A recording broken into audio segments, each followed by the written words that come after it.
అందరికీ నమస్కారం. సభాపతికి వేరే దైవం కృతి నోటేషన్ ఎక్కువ తమిళ్ వస్తుంది అంత ఇందులోని. ఇది అభోగి రాగం 22nd మేళకర్త కరహర ప్రయోజన్యం. ఇందులో మనుజుడై పుట్టి మన హనుమాచార్యకైతే నేర్చుకుంది సేమ్ అనమాట. సరస్థాన షడ్జమం చతుశ్రుతి ఋషమం సాధారణ గంధర శుద్ధ మధ్యమం చతుశ్రుతి దైవతం తరస్థం ఇవే సరస్థానాల అవరోహంలో డిసెండింగ్ మేనర్లో వస్తాయి. సభాపతికి వేరే దైవం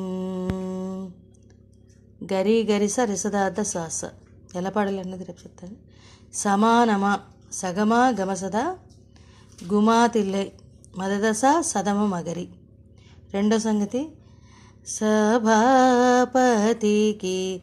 రిగమద మగరీస, అది కొంచెం మార్పు అనమాట.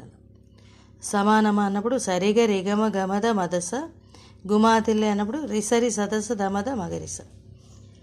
మళ్ళీ సభాపతికి వేరే దైవం వచ్చాక అండ్ చేసేటప్పుడు గరి గరి గరి రిస సభాపతి తిల్లై. రెండోసారి రే రే గమ గరి సభాపతి గరి సదస